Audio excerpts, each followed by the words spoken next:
Photon. Welcome to another episode of Stupid Metal Tricks. Today's installment is I haven't actually thought up a real good name for it yet. Not that I ever really think up any good names. But this thing here, which is, I'm calling it at this point the Pink Jimi Photon Overdriver Fuzz Model 1. Basically what it is, it's an overdrive and fuzz in one box, kinda. It's one circuit, couple of transistors, BC108 and Q1, and a MPS 6515, which is just a transistor I happen to like that I had picked up a shitload of from Mauser. As you'll notice, there's 2 foot switches. This one here switches between, in this case, overdrive, and in that case, fuzz. And this one kicks the effect in or out. Okay? Still working on getting rid of a little bit of like high-end crackly kind of like noisy shit. But for all intents and purposes, I think I can lay it on you. It's playing a cheap-ass Les Paul Jr. kind of thing. And let's hear how it sounds, okay? We'll start off with overdrive mode, which would be blue.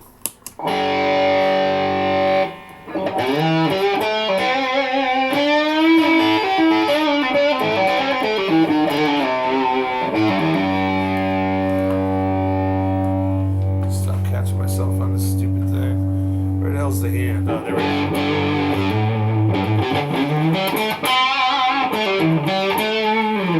I'm playing through my Cyber Deluxe.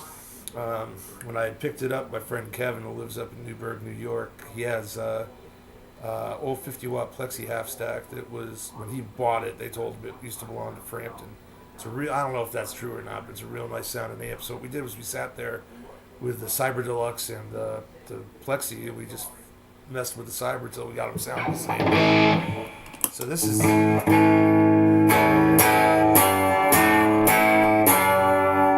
much a model of the old Plexi through a Cyber Deluxe. Kick the overdrive on again. Got unity gain.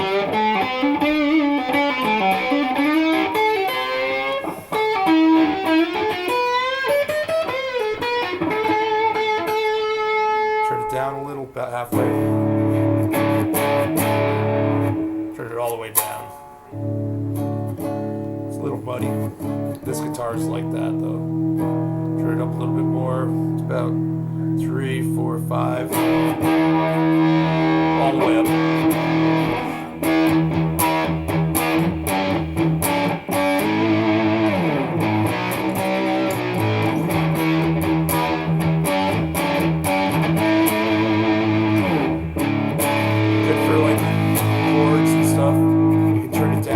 Up a little bit, not a lot. A lot of compression in it too, because I used the trick I used in the Tone Blaster. There's a instead of a ground connection between E of Q2 using a resistor or being directly grounded, I'm using a diode.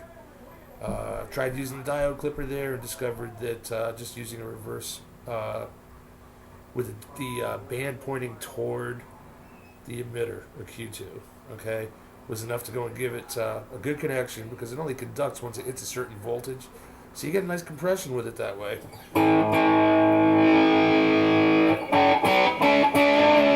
of course, there's a little more volume on tap.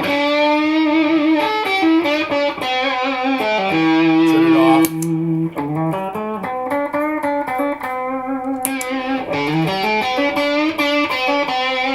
Now let's kick the fuzz on.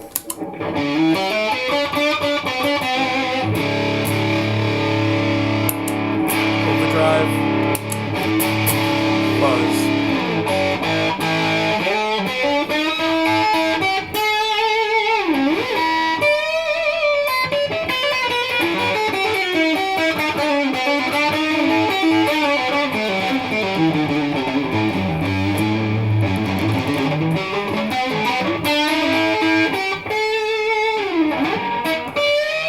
Of course, you can turn the fuzz down.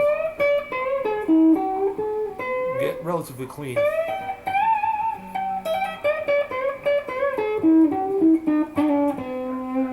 Or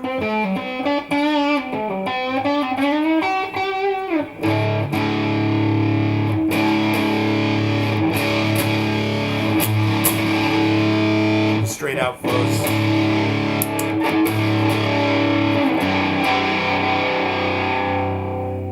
What the fuzz control does is it kicks in like an extra stage of germanium 1N60 diode clipping. It's right before. There's a diode clipper that's made up with a 1N60 and a 1N34A germanium on the top of the wave and a 1N34A germanium on the bottom of the wave. What the switch does, it kicks in a second one with two 1N60s just after the diode clipper, just before the output cap. That gives it the fuzz. But it lost a lot of volume that way. So what we ended up doing was I put a trimmer, which you can actually probably show you because I don't have it closed right now. If you look here on the, where the hell is it?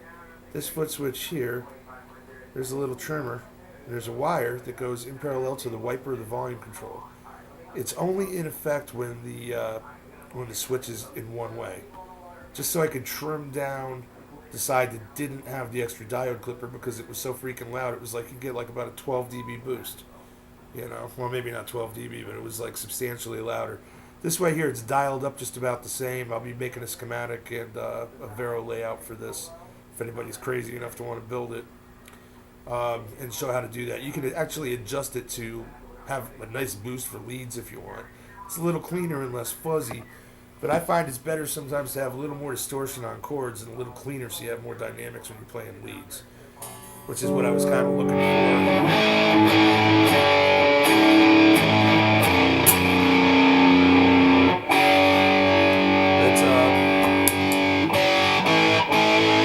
Right now they're about the same.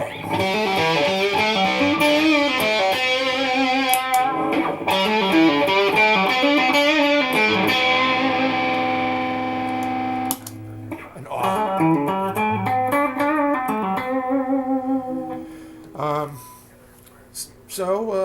Anywho, the whole idea is, of course, new fuzz. We need new fuzz. Always need new fuzz. You can never have too.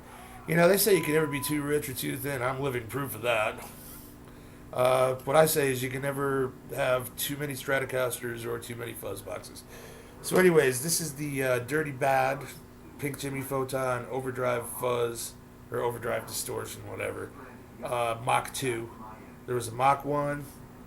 It worked. It passed signal as soon as I fired it up, but it didn't sound very good. Then there was the Mach 1.5, which was just preceded this, which is, for all intents and purposes, this fuzz without the extra gains, the extra diode clipping, and without the thing rolled back. So the overdrive sound on this, but about twice as loud, is what you were looking at with the Mach 1.5. There's Veros for that up on do-it-yourself stomp boxes, and I think I've got one on free stomp boxes, I don't know. Or you can look at my photo bucket, Google up Pink Jimi Photon, you'll probably find it. This one here I have to draw up still. Real nice sounding little circuit, I think. I'm proud of it. It's what the hell did I do?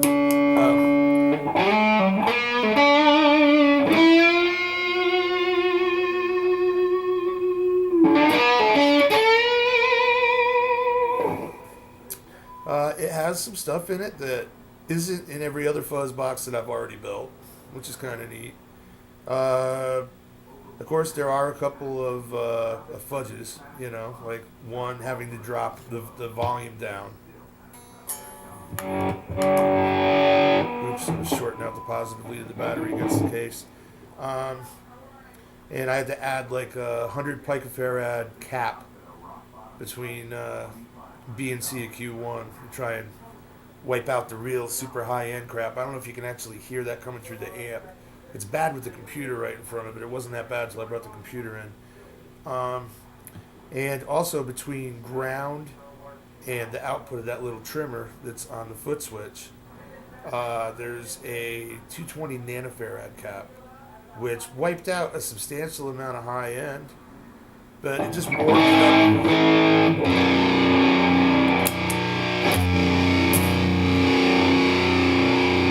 Without taking too much fundamental tone of the fuzz away. Should feedback relatively easily.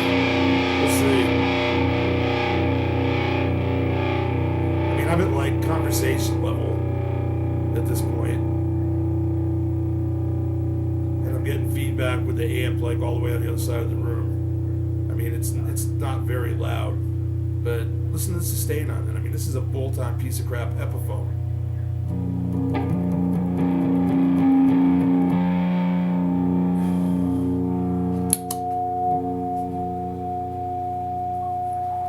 Gotta love getting feedback at this kind of volume.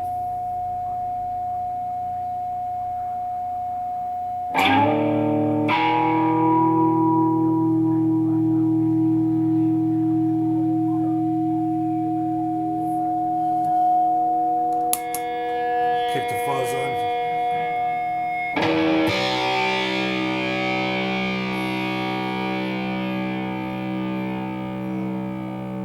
It's got a nice sustain too. Almost blooms. Isn't that sweet?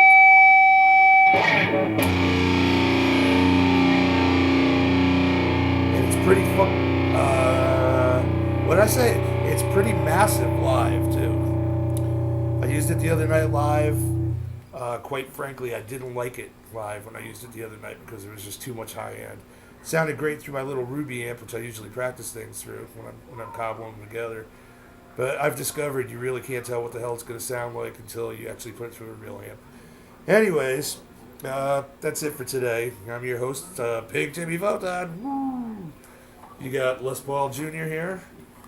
You have the Dirty Bad Pink Jimi Photon Overdrive Fuzz. Oh, and of course the light stays on, so you can tell what mode you're in, even if it's in bypass. That was very important. And required also some more fudges to be able to make it work the way that I wanted to. There's actually snubber resistors on each side of the multicolor LED. I only needed them on the blue side, which was kind of, maybe it was the red side. It was kind of surprising to take down the pop, because there was a hellacious pop with the LEDs. So I went to 10K. There's a 2.2K resistor on the little green LED, but there's a 10K on each side of the bicolor. It's actually a tricolor. It had green in it too, but I cut the lead off for that. But anyways, Pink Jimi Photon, stupid pedal tricks. Thanks for watching. See you next time. Work for peace, man. Later.